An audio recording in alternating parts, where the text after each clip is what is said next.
இந்த படத்தோட ஸ்டார்டிங் சீன்ல ஒருத்தன் பைக்ல வந்துட்டு இருக்கான். வண்டி நின்னுடுச்சு. பெட்ரோல் இல்ல போல தெரியுது. என்ன பண்ணணும் தெரியாம நடு ரோட்ல முழிச்சிட்டு இருக்கான். நைட்டு நேரம் வேற. எப்படி பெட்ரோல் வாங்க போறோம்னு கூட அவனுக்கு தெரியல. அதே சமயம் அந்த பக்கம் மாட்டு வண்டியில வேலையை முடிச்சுட்டு அப்பாவும் பொண்ணும் வந்துட்டு இருக்காங்க. இவனும் அவங்க கிட்ட உதவி கேட்கலாமேன்னு அவங்க வண்டியை நிப்பாட்டி பக்கத்து ஊருக்கு போகணும், வண்டியில பெட்ரோல் இல்ல, கொஞ்சம் வாங்கிட்டு வந்து தர முடியுமா அப்படின்னு கேக்குறான். ஆனா அந்த அப்பாவோ இப்பவே லேட் ஆயிடுச்சு, வயசு பிள்ளைய வச்சுக்கிட்டு உனக்கு பெட்ரோல் வாங்கி கொடுத்துட்டு இந்த நைட்டு நேரத்துல என்னால சுத்திட்டு இருக்க முடியாது அப்படின்ட்டாரு. ஆனா இவன் 500 ரூபாய் தரேன், கொஞ்சம் பெட்ரோல் மட்டும் வாங்கி கொடுத்துட்டு போங்க, உங்க பொண்ணை கூட நான் பத்திரமா பாத்துக்கிறேன், பொண்ணை கூட்டிட்டு நீங்க அங்கேயும் அலைய வேண்டிய அவசியம் இல்ல அப்படின்னு சொல்ல அவரு யோசிக்கிறாரு. இந்த 500 ரூபாங்கிறது அவரோட 3 நாள் சம்பளம். 3 நாள்ல சம்பாதிக்க வேண்டிய ஒரு பணத்தை அரை மணி நேரத்துல ஒருத்தவன் கொடுக்குறான்னு சொல்லும் போது சரி half an hour தானே, வேகமா வாங்கி கொடுத்துட்டு போகலாமேன்னு பொண்ணை அவங்கிட்ட ஒப்படைச்சு விட்டு பெட்ரோல் வாங்க கிளம்பிட்டாரு. அவன் அந்த பொண்ணை பக்கத்துல இருக்கிற அந்த கிணத்து பக்கம் உட்காரலான்னு கூட்டிட்டு போறான். எவ்வளவு பெரிய கிணறுன்னு பாருங்க, கிராமத்துக்கு ஒதுக்குப்புறத்துல, அதுவும் எவ்வளவு பயங்கரமா இருக்குன்னு பாருங்க. அவ கூட பேசிட்டு இருக்கிறான். அப்படியே பேச்சு வழக்குல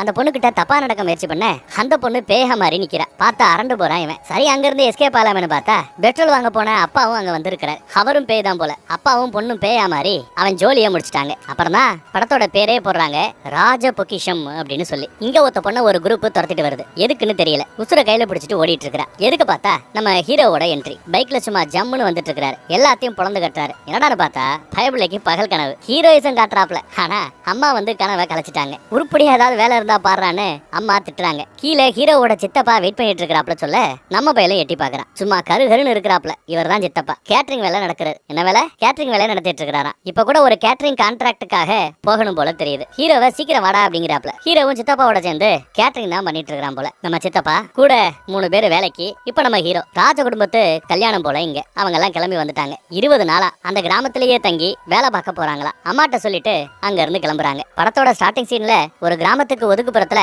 ஒருத்த கிணத்தை பார்த்தோம்ல, அதே கிராமத்துக்கு தான் இப்ப நம்ம ஹீரோ சித்தப்பா கூட 3 பேருன்னு சேர்ந்து ஜீப்ல கேட்டரிங் வேலைக்காக வந்துட்டு இருக்காங்க. கட் பண்ணா இப்போ கிராமத்துல அந்த ராஜ குடும்பத்தை காட்டுறாங்க. இந்த ராஜ குடும்பத்தை சேர்ந்தவ தான் நம்ம ஹீரோயின் போல. அவளை எங்கன்னு அப்பா கேட்க ஹீரோயினும் கரெக்டா கார்ல இருந்து இறங்கி வர்றா. வந்ததும் அப்பாவை போய் கட்டி பிடிச்சுக்கிறா. நம்ம ஹீரோயினோட அக்காவுக்கு தான் இப்ப கல்யாணமா. இவங்க எல்லாம் சிட்டி பக்கம் வாழ்ந்தவங்க. ஆனா கல்யாணத்தை சொந்த ஊர்ல பண்ணணுன்றதுக்காக தான் இங்க வந்திருக்காங்க. அங்க சிவப்பு கலர்ல சுடிதார் போட்டிருக்கிறா பாருங்க, அவதான் அக்கா, நம்ம கல்யாண பொண்ணு. இத்தனை வருஷமா இவங்க வீடு நிலம் சொத்துன்னு எல்லாத்தையும் பராமரிக்கிறது அந்த கருப்பு கோட்டு போட்டிருக்கிற பாருங்க, அவர் தான் அப்படின்னு அப்பா அறிமுகப்படுத்துறாரு. அந்த கோட்டு போட்ட தாத்தா ஹீரோயினோட அப்பாட்ட ஊர் மக்கள் பாக்குறதுக்காக வந்திருக்காங்க அப்படிங்கிறாப்ல. அப்புறம் அவங்கள பார்த்து எல்லாம் பேசுறாங்க. இந்த ராஜ குடும்பத்தை சேர்ந்த தாத்தா இந்த ஊருக்காக நிறைய விஷயங்களை பண்ணிருக்கிறாரா. ஹாஸ்பிட்டல் கட்டி கொடுத்திருக்காரு, ஸ்கூலு கட்டி கொடுத்திருக்காரு. இதையெல்லாம் ஊர் மக்கள் ரொம்ப பெருமையா சொல்லிட்டு இருக்காங்க, நன்றி சொல்லிட்டு இருக்காங்க. அப்புறம் நம்ம ஹீரோயினோட அப்பாவை சின்ன வயசுலயே சிட்டி பக்கம் தாத்தா கூட்டிட்டு போயிட்டாராம். அதுல இருந்து கிராமத்துக்கு எந்த ஒரு வசதியும் கிடைக்காம போயிடுச்சுன்றாங்க. இங்க ஹீரோயினோட அப்பாவோ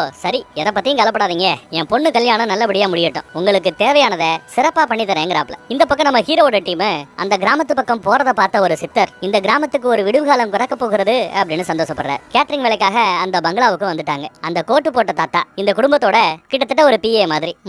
அந்த தாத்தாவை தான் கவனிக்கிறாங்க. பிஏ ராஜ குடும்பத்தை சேர்ந்த நம்ம ராஜாவை பாக்குறதுக்காக இவங்களை கூட்டிட்டு வராரு, அறிமுகப்படுத்தி வைக்கிறாரு. பக்கத்துல ஹீரோயின் சின்ன பிள்ளைகளோட விளையாண்டுகிட்டு இருக்கிற. அப்பா ராஜானா கிட்டத்தட்ட இவ இளவரசி மாதிரி தான். நம்ம ஹீரோவோ ஆஹா எவ்வளவு அழகா சிரிக்கிறா அப்படின்னு ரசிக்கிறான். அவளை பாக்குறதுக்கு முயற்சி பண்றான். ஆனாலும் அவன் மூஞ்சிய பார்க்க முடியல, சிரிப்பை மட்டும் தான் பார்க்க முடியுது, முதுகு மட்டும் தான் தெரியுது. அந்த சிரிப்பு சத்தம் மட்டும் தான் கேக்குது போல. ராஜாவோ யாருக்கு என்ன வேணும்னு கேட்டு சமைங்க, எந்த குறையும் வந்துடக்கூடாது அப்படின்னு சொல்லி அனுப்புறாப்ல. அப்புறம் நைட்டு மாடியில நம்ம ஹீரோ தான் அம்மாவுக்கு கால் பண்ணி பேசிட்டு இருக்கிறாரு. அப்ப பின்னாடி ஏதோ சத்தம். என்னடான்னு திரும்பி பாக்குறாரு. பார்த்தா ஒண்ணும் இல்ல. சித்தப்பாவும் கூட வந்தவங்களும் சரக்கு அடிச்சிட்டு இருக்காங்க. நம்மால போய் வாங்க தூங்கலாம், காலையில வேலையை பாக்கணும்னு சொன்னா எது இந்த காலையில ஒரு பொண்ணை சைட் அடிச்சிட்டு இருந்தே, அந்த பொண்ணை சைட் அடிக்கிற வேலையை பத்தியா பேசுற அப்படின்னு சொல்லி கலாய்க்கிறானுங்க. அதே சமயம் ஏதோ இவனுக்கு ஒரு சத்தம் கேட்டுக்கிட்டே இருக்கு. எப்பா உனக்கு கேக்குதா, எப்பா உனக்கு கேக்குதான்னு விசாரிக்கிறான். மித்த யாருக்குமே கேட்கல. நம்ம சித்தப்பாவுக்கு வேற 40 வயசாகி இன்னும் கல்யாணம் ஆகல போல. இவங்க பொண்ணை பத்தி பேசுறதுல அவர் கொஞ்சம் காண்டாகிறாரு. அப்புறம் நாளைக்கு காலையில ஏதோ கோயில்ல பூஜை இருக்காமா, அதற்கான ஏற்பாடை பத்தி பேசிட்டு இருக்காங்க. கட் பண்ணா குடும்பமே பூஜைக்காக தயாராகிட்டு இருக்குது. கோயிலுக்கும் வராங்க. நம்ம ஹீரோவும் அங்கதான் இருக்காப்ல. வர்ற கூட்டத்திலையும் ஹீரோயினோட அந்த சிரிப்பு சத்தத்தை கேட்க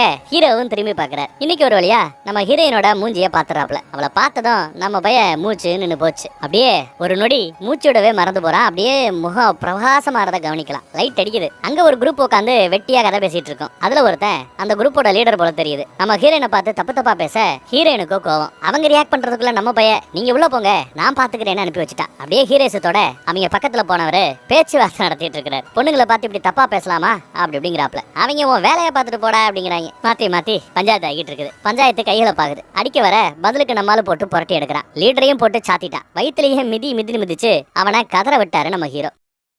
மறுநாள் பார்த்தா இந்த மேட்ரு சித்தப்பாவுக்கு தெரிய வருது. ஹீரோவை கூப்பிட்டு திட்டுறாரு. வந்த வேலையை மறந்துட்டு பொண்ணு முன்னாடி சுத்தி திரியற பிளடி ராஸ்கல், இது பத்தாதுன்னு கூட வேலை பார்க்குற இந்த அல்லக்கைங்க வேற நேத்து மாஸ் காட்டிட்ட அப்படி இப்படின்னு அந்த பொண்ணு உனக்கு தான் வேற ஏத்தி விட்டுட்டு இருக்கானுங்க. இதை கேட்டதும் சித்தப்பாவுக்கே பயம். எங்க இந்த மேட்ரு ராஜாவுக்கு தெரிஞ்சா கேட்டரிங் கையை விட்டு போயிடுமோன்னு, அப்படி மட்டும் நடந்தா நான் இருக்க மாட்டேன்டா அப்படின்னு புலம்பிக்கிட்டு இருக்கிறாரு. யாரு? நம்ம கான்ட்ராக்டர் சித்தப்பா நேசமணி. அதே சமயம் வேலைக்காரன் ஒருத்தன் வந்து ராஜா கூப்பிடுறாருன்னு கான்ட்ராக்டர் நேசமணிட்ட சொல்ல அவருக்கு இன்னும் அள்ளு விட்டுருது. போச்சு ராஜாவுக்கு தெரிஞ்சு போச்சு போலன்னு ஒரு மாதிரி ஆயிட்டாப்ல. நம்ம பைய போய் ராஜா பாத்துட்டு வாங்க, அதெல்லாம் ஒண்ணும் நடக்காது, நான் கேட்டரிங் வேலையை பாக்குறேன்னு கிளண்டு போக பார்த்தா, ஏய் இரு எங்க என்ன மாட்டி விட்டுட்டு எஸ்கேப் ஆகலான்னு பாக்குறியா, கூட நீயும் வாடான்னு ராஜாவை பாக்குறதுக்கு இழுத்துட்டு போறாப்ல. பார்த்தா அவர் கையில கத்தியோட நிக்கிறாரு. கூட வேற அந்த பொண்ணு நிக்கிறா. போச்சு நம்ம கதை முடிய போகுது அப்படின்னு கான்ட்ராக்டர் நேசமணி பயத்துல ஏதோ தெரியாம நடந்து போச்சு, இனிமே எந்த தப்பும் நடக்காதுங்க அப்படின்னு கையெடுத்து கும்பிட்டு மன்னிப்பு கேட்டு போறாப்ல. புலம்பிக்கிட்டு இருக்கிறாப்ல. விட்டுருங்க அப்படிங்கிற ரேஞ்சுக்கு. என்னாச்சு, எதுக்கு மன்னிப்பு கேக்குறீங்க, எதுக்கு இவ்வளவு புலம்புறீங்கன்னு கேட்ட பிறகுதான் மேட்ரு இன்னும் ராஜாவுக்கு போகலன்னு தெரிஞ்சுக்கிட்டு கான்ட்ராக்டர் நேசமணிக்கு உசுறு போய் உசுறு வருது. உடனே ஹீரோ உள்ள புகுந்து அது ஒண்ணுமில்ல, சாப்பாடு நல்லா இல்லையா அதான் புலம்பிட்டு இருக்கிறதா சொல்ல எப்படியோ ராஜாவை சமாளிச்சிட்டாச்சு. சரி, அப்புறம் எதுக்கு இவங்களை ராஜா வர சொல்லி இருக்கிறார் அப்படின்னு பார்த்தா, ஹீரோயினோட ஃப்ரெண்ட்ஸுக கல்யாணத்துக்காக இங்க வராங்களாம். அவங்களுக்கு வேண்டிய வசதிகளை செஞ்சு கொடுக்கணுமா, அதுக்குன்னு தனியா ஒரு ஆள் வேணுமா, அதை பத்தி பேசத்தான் வர சொல்லி இருக்கிறாரு. மீடியாக்காரங்க வேற வராங்க போல, எல்லாம் சிறப்பா நடக்கணும்னு ஏற்பாடுகளை செய்ய சொல்லி இருக்கிறார். ஹீரோவும் சித்தப்பாவும் நல்லபடியா பாத்துக்கிறோம்னு சொல்லிட்டு கிளம்புறாங்க. அன்னைக்கு ராத்திரி பார்த்தா மாடியில சரக்கடிக்க ஆரம்பிச்சிட்டாரு சித்தப்பா நம்ம கான்ட்ராக்டர் நேசமணி. அப்பயும் நம்ம ஹீரோக்கு மட்டும் தனியா ஏதோ சத்தம் கேட்கும். ஆனாலும் அங்க ஒண்ணும் இல்ல. சரி, ஹீரோயினோட ஃப்ரெண்ட்ஸுகளை நல்லபடியா பாத்துக்கிறதுக்கு ஒரு ஆளை செட் பண்ணணும். இருக்கிற 3 அல்லக்கைகள்ல யாரை செட் பண்ணலாம்னு பார்த்தா அவன் சரிப்பட்டு வர மாட்டான், இவன் சரிப்பட்டு வர மாட்டான்னு எல்லாத்தையும் தட்டி கழிச்சுக்கிட்டே இருக்கிறாரு இவர் ஹீரோ. என்ன நினைப்புனா, இவனே போனா அந்த பொண்ணை கொஞ்சம் பார்க்க பழக வாய்ப்பா இருக்குமே நினைக்கிறான். ஆனா நேரடியா சொன்னா டெஃபினட்டா நேசமணி அனுப்ப மாட்டாப்ல. அதனாலதான் அவர் வாயாலேயே ஒரு கட்டத்துல நீயே போயிட்டு வாடா அப்படின்னு சொல்ல வச்சுட்டான். அப்பயும் பாருங்க, நோ நோ நோ நோ நான் ரொம்ப பிஸி, எனக்கெல்லாம் செட் ஆகாதுன்னு சீன் போட்டுக்கிட்டு இருப்பான். அதெல்லாம் முடியாது, இந்த வேலைக்கு நீ தான் லாக்கி, நீ தான் போகணும்னு கட்டரேட்டா சொல்லிட்டாரு நேசமணி. நம்ம பையன் நினைச்சது நடந்துருச்சுன்னு கொஞ்சம் சந்தோஷமா கிளம்பிட்டு இருக்கிறான். கட் பண்ணா நம்ம ஹீரோயின் காலையில எக்ஸசைஸ் பண்ணிட்டு இருக்கா. ஃப்ரெண்ட்ஸும் வந்துட்டாங்க. கல்யாண பொண்ணு, ஹீரோயின், ஃப்ரெண்ட்ஸ்னு எல்லாரும் ரொம்ப நாள் கழிச்சு பாத்துக்கிட்டு இருக்காங்க போல. கட்டி பிடிச்சு வரவேற்றுட்டு இருக்காங்க, அன்பை பொழிறாங்க. ஹீரோவும் சாப்பாடு ரெடி சாப்பிட வாங்கன்னு ஃப்ரெண்ட்ஸ் எல்லாத்தையும் வர சொல்றாரு. ஹீரோயின் நம்ம பையலை பத்தி ஃப்ரெண்ட்ஸு கிட்ட சொல்லிருப்பா போல ஏற்கனவே. அதனாலதான் ஃப்ரெண்ட்ஸுக்கு நம்ம பையலை நிப்பாட்டி கலாய்க்க ஆரம்பிக்க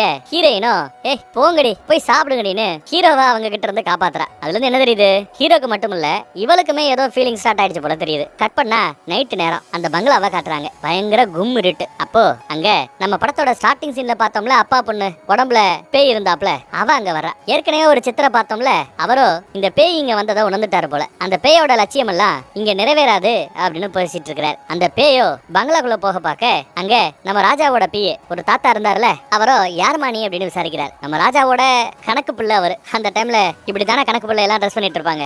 ஏதோ சுரேஷ்ன்றவரு தன்னை அனுப்புனதா அவ சொல்றா. வீட்டு வேலைக்கு வந்திருக்கிறதா சொல்றா. கட் பண்ணா இங்க கேட்டரிங்ல வேலை நடந்துகிட்டு இருக்க பச்சை சட்டை போட்ட ஒருத்தன் வந்து எடுபடி ஒரு ஜூஸ கொடு அப்படின்னு நம்ம நேசமணியை பார்த்து கேட்க நேசமணிக்கு கோவம். டேய் கேட்டரிங் ஓனர் தான் நானு, என்ன பார்த்து எப்படிடா அப்படி பேசலாம்னு சண்டை. நம்ம ஹீரோ தான் அங்க வந்து சமாதானப்படுத்துறாரு. அப்புறம் 2 பேரும் கையை குலுக்கிட்டு சமாதானமா போயிடுறாங்க. இதை பார்த்து நம்ம ஹீரோயினும் இங்க நாங்க பாட்டு பாடி என்ஜாய் பண்ணிட்டு இருக்கலாம்னு பார்த்தா அங்க என்ன சண்டை, இங்க வாங்கன்னு எல்லாரையும் கூப்பிடுறா. எங்களுக்கு பொழுது போகல, பாட்டு கவிதைன்னு ஏதாச்சும் எங்களை என்டர்டைன்மெண்ட் பண்ணுங்கன்னு கலாய்க்கிறா இவளும். ஹீரோவை சும்மா இல்லாம என் சித்தப்ப கான்ட்ராக்டர் நேசமணி கவிதையெல்லாம் சூப்பரா சொல்லுவாப்லன்னு சொன்னதும் சித்தப்பனும் கவிதை சொல்றேன்னு என்னத்தையோ உளறி கொட்டிக்கிட்டு இருக்கிறான். இதெல்லாம் கவிதையான கூட இருக்கிறவங்களே மூஞ்சி எப்படி வச்சுக்கிறாங்க பாருங்க. ஹீரோயினும் யார் இருந்தாலும் பைத்தியமா அப்படிங்கிறாப்ல பாக்குறா. கொஞ்ச நேரம் ஜாலியா என்ஜாய் பண்ணலாம்னு உங்களை கூப்பிட்டா தலைவலி வந்ததுதான் மிச்சம்ன்றா நம்ம ஹீரோயின். நம்ம ஹீரோ கிட்டாரெல்லாம் நல்லா வாசிப்பாரு போல. கூட இருக்கிறவங்க எல்லாம் கிட்டாரை வாசிக்க சொல்லி கட்டாயப்படுத்துறாங்க, கொடுக்குறாங்க. நம்ம பயிலும் வாங்கி வாசிக்கிறா. ஹீரோயினும் ரொம்ப ஆர்வமா அதை கேட்கறதுக்கு தயாராக இருக்கிறா. ஒத்த பாட்டிலேயே அவங்களோட காதல் கனவை அவங்க ட்ரீமை நமக்கு காட்டுறாங்க.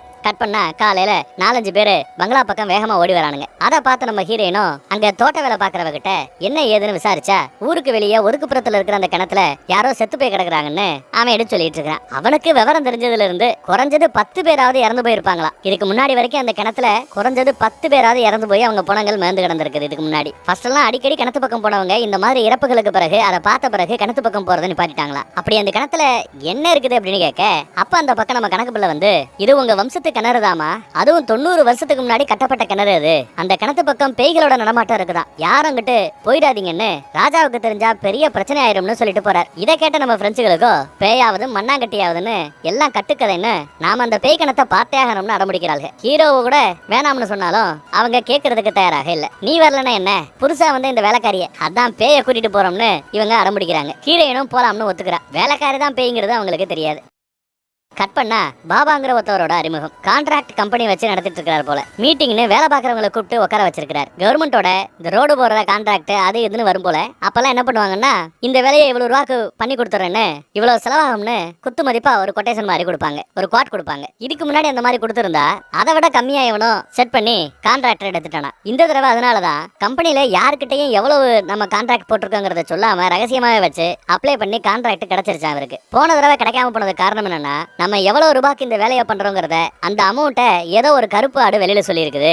அது யாருன்னு விசாரிச்சுட்டு இருக்கிறாப்ல. நீங்களா சொன்னா விட்டுருவேன், நானா கண்டுபிடிச்சா கொண்டு போட்டுருவேன்னு மிரட்டுறாரு. ஒருத்தன் உயிருக்கு பயந்துகிட்டு நான் தான் பண்ணேன், என்ன மன்னிச்சிருங்க பாபா அப்படின்னு காலில் விழுகிறான். உயிராச்சும் மிஞ்சிருமே தான் காலில் விழுகிறான். ஆனா பாபாவோ அவன் ஜோலியை முடிக்க சொல்லிட்டார். அப்பதான் வேற யாரும் இந்த மாதிரியான வேலையை பார்க்க கூடாதுன்னு, அப்படி பார்த்தா இதுதான் அவங்களுக்கு கெதின்னு 2 பேரை பிடிக்க சொல்லி கழுத்துல சதக் சதக் ஜோலியா முடிச்சு விட்டார். மீட்டிங் முடிஞ்சதுன்னு எல்லாரும் கிளம்ப சொல்லிட்டாப்ல. அப்போ அங்க ஒருத்தன் வந்து பாபாவோட அடியால் போல, பாபா ஏதோ ஒரு வேலையா சொல்லி அனுப்பிச்சுட்டு இருக்காரு போல. அந்த வேலை சொதப்பிடுச்சுன்னு வந்து நிக்கிறான். 200 கோடி டீல் போட்டிருப்பாங்க போல அந்த வேலைக்கு. உங்களை நம்பி பிரயோஜனம் இல்ல, நானே களத்துல இறங்குறேன்ட்டு பாபா சொல்லிட்டு இருக்காரு. பாபா களத்துல இறங்கி ஏதோ செய்ய போறார். அப்புறம் யாரையோ ஒரு ஆளை கண்டுபிடிக்க சொல்லி, கருடனா யாரோ ஒரு ஆளை கண்டுபிடிக்க சொல்லி அந்த அடியாலையை அனுப்பி வைக்கிறார். கட் பண்ணா அந்த பேய் பொண்ணு ஹீரோயின் மத்த பிரெஞ்சுன்னு எல்லாரையும் சேர்த்து ஊருக்கு ஒதுக்குவரமா இருக்கிற அந்த கிணத்து பக்கமா கூட்டிட்டு வந்துட்டு இருக்கிற. குறுக்க ஒரு பண்ணி போக பார்த்து அரண்டுறாங்க. அப்புறம் தொடர்ந்து கிணத்து பக்கம் போறாங்க. எல்லாருக்கும் கொஞ்சம் பயம்தான். இங்க இருந்து போயிடலாமேன்னு கூட பிரெஞ்சுக சொல்ல, ஹீரோயினோ பயந்து பயந்து இவ்வளவு தூரம் வந்துட்டோம், இவ்வளவு தூரம் வந்தாச்சு, அந்த கிணத்தை கொஞ்சம் எட்டி பார்த்துட்டு போயிடலாமே அப்படின்றா ஹீரோயின். திடீர்னு பார்த்தா கூட வந்த அந்த வேலைக்கார பொண்ணு எங்க போனானே தெரியல, ஆளை காணோம். இவங்களோ கூட்டு பாக்குறாங்க. அப்புறம் வர்றா. எங்க போனா என்னன்னு கேட்டா உச்சா போயிட்டு வந்ததா சொல்றா. ஹீரோயினோ நாங்க எங்க பயத்துல கிடந்தா உனக்கு இப்பதான் ஒண்ணுக்கு போகணுமா அப்படின்னு கோவப்படுறா. சரி அப்புறம் பக்கத்துல வந்தாச்சுன்னு சொல்லி கூட்டிட்டு போறா வேலைக்கார பொண்ணு. அங்க ஒரு செடி பக்கத்துல யாரோ இருக்கிறாப்ல தெரிய, நம்ம ஹீரோயின் தான், நான் போய் என்ன ஏதுன்னு பார்த்துட்டு வரேன், பயப்படாதீங்கன்னு சொல்லி தைரியமா முன்ன போறா. அந்த வேலைக்கார பொண்ணும் அவளை ஒரு மாதிரியா பார்த்துட்டே இருக்கிறா. அதே சமயம் அங்க அந்த சித்தர் வந்து நிக்கிறாரு. இந்நேரத்துல இங்க என்ன பண்றீங்கன்னு விசாரிக்கிறார். ஹீரோயினும் அந்த செடி கிட்ட போனவ கீழே விழப்பாக்க கரெக்டா அங்க நம்ம ஹீரோ வந்து அவளை பிடிக்க, இப்போ 2 பேரும் கீழே புரண்டு விழுந்துட்டு இருக்காங்க. ஹீரோ மேல ஹீரோயின் விழுந்திருக்க 2 பேரும் காதலோட பாத்துட்டு இருக்காங்க. ஹீரோயினை பாக்குறதுக்கு இப்ப ஃப்ரெண்ட்ஸ் எல்லாம் வராங்க. வேலைக்கார பொண்ணுக்கோ கோவம், சித்தர் வந்து எல்லாத்தையும் கெடுத்து விட்டாரேன்ட்டு. அந்த வேலைக்காரி என்னத்தை பிளான் பண்ணி வச்சிருந்தா அப்படிங்கிறது இப்போ வரைக்கும் நமக்கு தெரியல. எதுக்கு அவ்வளவு தூரம் கூட்டிட்டு போனாங்கிறதும் தெரியல. ஹீரோவை பார்த்த நம்ம சித்தர், நீ ராமேஸ்வரத்துக்கு போ அதான் நல்லதுங்கிறாரு. நம்ம பையன் சிரிக்கிறான், நான் யாருன்னே தெரியாது, என்ன எதுக்கு ராமேஸ்வரத்துக்கு போக சொல்றீங்கன்னு. சித்தர், உன்னை பத்தி எனக்கு தெரியுங்கிறாரு. இந்த கிராமத்துல இருந்து நீ கிளம்பலன்னா இங்க நடக்க போற பிரச்சனைக்கெல்லாம் காரணமா நீ தான் இருப்பேங்கிறாப்ல சொல்றாரு. அவன் காது கொடுத்து கேட்கறதுக்கு தயாராக இல்ல. இந்த மேட்டர் மட்டும் ராஜாவுக்கு தெரிஞ்சு எதை இந்த கிணத்தை பார்க்க வந்த மேட்டர் பிரச்சனை ஆயிடும், கிளம்புங்கன்னு குரூப்பை விரட்டுறான். அப்படி போறப்ப கூட நம்ம ஹீரோயினை பார்த்து ஒரு மாதிரி சிரிச்சுக்கிட்டே ஒரு ஃப்ளையிங் கிஸ் கொடுத்துட்டு போறாரு. Double side love work out ஆயிடுச்சுன்னு போல தெரியுது. மறுநாள் பார்த்தா நம்ம ஹீரோக்கு அம்மா கால் பண்ணி நல்லா விசாரிக்கிறாங்க. நல்லபடியா பேசிட்டு இந்த கிராமத்துல ஒரு பொண்ணை லவ் பண்ற மேட்டரையும் சொல்லிட்டு அம்மா கிட்ட. அம்மா கொஞ்சம் சந்தோஷம், தான் மகனுக்கு ஒரு நல்ல வாழ்க்கை அமைஞ்சா சரின்னு நினைக்கிறாங்க. அந்த பக்கம் பார்த்தா நேசமணி ஒழுங்கா வேலை செய்யறது இல்லைன்னு 2 பேரை திட்டிக்கிட்டு இருக்க, அவங்க இவர்கிட்ட இருந்து எஸ்கேப் ஆறதுக்காக உங்களை அந்த வேலைக்கார பொண்ணு சைட் அடிச்சிட்டு இருக்கு பாருங்க அப்படின்னு பிட்ட கோத்து விட்டானுங்க. நேசமணிக்கு வெக்கம், நம்மளையும் ஒரு பொண்ணு சைட் அடிச்சிட்டு இருக்கிறாளான்னு மெதுவா அவளை திரும்பி பாக்குறாப்ல. அவளும் ஹாய்னு கையை காட்ட, சித்தப்பா கன்ஃபார்மே பண்ணிட்டாரு, நம்மள தான் பாக்குறா அப்படின்ட்டு. தனக்கு ஜோடி கிடைச்சிருச்சு, ஆண்டவருக்கு நன்றி, இப்படி எல்லாம் எவ்வளவு குஷியா சந்தோஷத்துல அப்படியே துள்ளி குச்சிட்டு இருக்கிறான்னு பாருங்க. இந்த பயலுக சும்மா இல்லாம நேசமணிய நல்லா உசி பேத்தி விட்டானுங்க. பக்கத்துல போய் பேசலாமேன்னு போறாரு நேசமணி. வேலைக்காரியோ ஜாலியா கண்ணத்துல விளையாட்டா தட்டிட்டு போறத ரசிக்கிறார். குஷியில அப்படியே மிதக்கிறார், கற்பனையில மிதக்கிறார். இந்த பக்கம் பார்த்தா இங்க நேசமணியை காணாமனு தேடிட்டு இருக்கிறான் நம்ம பையன். எதுக்கு ஜம்முன்னு நம்ம ஹீரோயின் வர்றா. அவளை பார்த்ததும் நேசமணியை மறந்து ஹீரோயின் கூட காதல் சில்மிஷம் அப்படின்னு கிளம்பிடுறாரு. ஐயோ அப்பா அப்படின்னு ஒரு பிட்ட போட்டு சில்மிஷத்துல இருந்து அவ எஸ்கேப் ஆயிட்டு இருக்கிறா. துரத்திக்கிட்டே இவனும் ஓடிக்கிட்டு இருக்கிறான். திடீர்னு யாரோ நம்ம ஹீரோவோட கையை பிடிச்சு சரட்டுன்னு ஒரு ரூமுக்குள்ள எடுத்துட்டு போய் நான் உன்னை லவ் பண்றேன் அப்படின்னு நெருங்கி வர்றான். இவனுக்கு ஷாக்கு, என்னடா அது புது பிரச்சனைன்ட்டு. கட் பண்ணி நைட்டு பார்த்தா நேசமணியும் மொத்த பயல்களும் மாடியில இருக்கானுங்க வழக்கம் போல. ஹீரோயினுக்கு லவ் செட் ஆயிடுச்சுன்னு சந்தோஷமா இவங்க கிட்ட சொல்லிட்டு போயிருப்பான்ல, அதே மாதிரி தனக்கு லவ் செட் ஆயிடுச்சு அதை ஹீரோ கிட்ட சொல்லணுங்கிறதுக்காக 40 வயசுல நேசமணிக்கு ஒரு ஆளு செட் ஆயிடுச்சுங்கிற மேட்டர் மட்டும் ஹீரோக்கு தெரிஞ்சா வயிற்றுச்சல்ல அழுவாங்கிறதப்ல நல்லா ஏத்தி விட்டுட்டு இருக்காங்க நம்ம நேசமணியை. அதுவும் கரெக்ட் தான். எத்தனை நாள் அவன் என்ன அள வச்சிருப்பா. இன்னைக்கு வாலியை ரெடி பண்ணுங்கடா, எனக்கு ஆள் செட் ஆனதை பார்த்து அவன் கண்ணீர் விட்டு கதறணும், கண்ணீரை வாலியில பிடிக்கணும் அப்படின்னு மொத்த பேரு ஹீரோவுக்காக வெயிட்டிங். ஹீரோவும் வேக வேகமா வந்தவன் ஹீரோயினோட ஃப்ரெண்டு ஒருத்தி தன்னை இழுத்துட்டு போய் ஐ லவ் யூன்னு சொன்ன மேட்டரை சொல்றான். கேட்டவங்களுக்கு எல்லாம் ஷாக்கு. நம்ம பையன் இந்த பிரச்சனைக்கு நீங்க தான் முடிவு சொல்லணும்னு சொல்லிட்டு சாப்பிட போயிட்டான். நேசமணி ஹீரோவை கதற விடலான்னு பார்த்தா இப்போ நேசமணி தான் கதறிட்டு இருக்கிறார். அட் டைம்ல 2 பொண்ணுக இப்போ இவனை லவ் பண்ணுதுங்க. ஹீரோவோட கண்ணீரை பிடிக்கிறதுக்கு பக்கெட்டை ரெடி பண்ணி வச்சா இனி நேசமணியோட கண்ணீரை தான் பிடிக்கணும் போல. இந்த பக்கம் பார்த்தா அடியாளு பாபாக்கு கால் பண்ணி ஒருத்தனை தேடி போனான்ல, அவன் தேவகிரி மலையில இருக்கிறதா சொல்ல பாபாக்கும் சந்தோஷம். நம்ம வேலையை சீக்கிரமா முடிச்சிடலாமேன்னு சந்தோஷப்படுறாரு. கட் பண்ண படத்தோட ஸ்டார்டிங் சீன்ல அப்பா பொண்ணை பார்த்தோம்ல, அந்த அப்பாவை கொலை பண்ண காட்சி. அந்த காட்சி நம்ம ஹீரோவுக்கு கனவா வருது. பயத்துல முழிச்சிடறான். எப்பவும் கேட்கிற அதே மாதிரி ஒரு சத்தம் கேக்குது. கூடவே இப்ப கொலுசு சத்தமும் கேக்குது. என்ன நடக்குதுன்னு நம்ம வேலைக்கு ஒண்ணும் பிடிபடல. அந்த சத்தத்தையே ஃபாலோ பண்ணி போறான். அதே சமயம் அந்த பங்களால வேலை பாக்குறவன் நைட் ஷோ படத்தை முடிச்சுட்டு அங்க வரான். அவன் கிட்ட நிப்பாட்டி எப்ப ஏதாவது கொலுசு சத்தம் கேக்குதான்னு விசாரிச்சா அப்படி ஒண்ணும் கேட்கலையேங்கிறான். அவன் நைட் நேரத்துல இப்படி தனியா இல்லாம போய் தூங்குங்கிறான். பைபிளைக்கு தூக்க வரலையா, நீ போய் தூங்குன்னு அனுப்பி வச்சுட்டான். காலையில பார்த்தா ராஜா எல்லாரையும் கூப்பிட்டு 3 நாள்ல மாப்பிள்ளை வீட்டுக்காரங்க வராங்களா, அவங்கள நல்லபடியா கவனிக்கணும், எந்த குறையும் இல்லாம பாத்துக்கணும்னு சொல்றாரு. ஹீரோயினும் நாம இருக்க பயமேன் அப்படிங்கிற, அவங்கள நான் பாத்துக்கிறேங்கிறா. ராஜாவுக்கு ரொம்ப சந்தோஷம், தான் பொண்ணுக்கு பொறுப்பு வந்துருச்சேன்ட்டு. கீழே கேட்டரிங் வேலை நடந்துட்டு இருக்க மாடியில இருந்து ஹீரோயின் நம்ம வேலை அப்படியே சைட் அடிச்சிட்டு இருக்கிறா. அங்க வந்த குழந்தைங்க கிட்ட நோட்டு பேனா எல்லாம் வாங்கி ஒரு பேப்பர்ல நைட்டு 12 மணிக்கு பின்னாடி இருக்கிற அந்த பழைய பங்களாவுக்கு வா சந்திப்போம்னு எழுதி அதை சுருட்டி ஹீரோ மேல போடுறேன்னு தூக்கி போடுவா. ஹீரோ நகண்டுட பக்கத்துல நேசமணி காலில் வந்து விழுகுது. ஐயோன்னு அங்க இருக்கிற தூணுக்கு பின்னாடி ஒளிஞ்சுக்கிறா. இப்ப அந்த பேப்பரை நேசமணி படிச்சு பார்த்துட்டு யாரா அதை போட்டதுன்னு பார்த்தா அங்க அந்த வேலைக்காரி துணிக்காய போட்டுக்கிட்டு இருக்கிறா. அவதா போட்டிருப்பான்னு குஷி ஆயிட்டாப்ல. வேலை பார்க்குற பயலுக அந்த பக்கத்துல வந்ததும் அவங்களுக்கு தெரியக்கூடாதுன்னு அந்த பேப்பரை நேசமணியும் தூக்கி போட்டுறாரு. நம்ம ஹீரோ ஏதோ பாத்திரம் எடுக்க வர அதுக்குள்ளதான் நம்ம நேசமணி போட்ட அந்த பேப்பர் கிடக்கும். என்னடான பேப்பர் எடுத்து நம்மளால படிச்சு பாக்குறாரு. பார்த்தா மேல நம்ம ஹீரோயின் இவனை பார்த்துட்டு இருக்க. சரி நம்மால் தான் வர சொல்லி இருக்காப்லன்னு பயபிள்ளைக்கு குஷி. படிச்சுட்டு இனிமே இந்த பேப்பர் எதுக்குன்னு பந்து அடிக்கிறாப்ல பேப்பரை அடிச்சு விடுறாரு. அது அந்த வேலைக்காரி கிட்ட வந்து விழுகுது. அந்த பேய் வேலைக்காரி அவளை அதை படிச்சு பாக்குறா. யாரு எழுதுனது அவளுக்கு தெரியாது. நைட்டு போய் பாத்துடலாம்னு கிளம்பிட்டா. ஏதோ அருணாச்சலம் படத்துல வராப்ல இல்ல, அருணாச்சலமா முத்தா முத்து படம். நைட்டும் ஆயிடுச்சு. நம்ம நேசமணி வேலைக்காரிய பாக்குறதுக்கு ரெடி ஆயிட்டு இருக்கிறாப்ல. மத்த வேலையை தூங்குறா இல்லன்னு பார்த்தா தூங்காம எழுந்துருச்சு. நேசமணியா ஓட்ட ஆரம்பிச்சிட்டாங்க. ஆனா அவரோ நான் போய் என் வேலையை முடிச்சுட்டு வரேன்னு வர்றப்போ ஆரஞ்சு ஜூஸ் ரெடியா இருக்கணும்னு சொல்லி சூப்பர் ஸ்டார் மாதிரி சேல் பண்ணிட்டு போறாரு. அங்க அந்த வேலைக்காரியோ யாரு வருவா அப்படின்னு வெயிட் பண்ணிட்டு இருக்க. கருகருன்னு நம்ம சித்தப்பன் தான் சிவாஜி மாதிரி பில்டப் போட்டுட்டு வராரு. இந்த ஆள் இதுக்கு இங்க வராப்ல அப்படின்னு அவன் நினைக்கிறா. வந்தவரோ காதல் மயக்கத்துல பேச ஆரம்பிக்க வேலைக்காரியும் மாமா மாமா அப்படின்னு கொஞ்சிரா. யாரோ வேலைக்காரிய கூப்பிடுற சத்தம். நேசமணி கிட்ட மாமா இதோ போயிட்டு வந்துடுறேன்னு இந்த பக்கம் வந்துடுறா. அடுத்த கொஞ்ச நேரத்துல பின்னாடி இருந்து பேய் தான் கைய சித்தப்ப மேல வைக்குது, நேசமணி மேல. அதுக்குள்ள வந்துட்டியா அப்படின்னு முன்னாடி வான்னு அப்படியே கூப்பிடுறான். பார்த்தா இழுக்க கைதான் பெருசா வந்துட்டு இருக்குது. பாடி வந்தாப்ல தெரியல. பார்த்து அரண்டு போறாப்ல.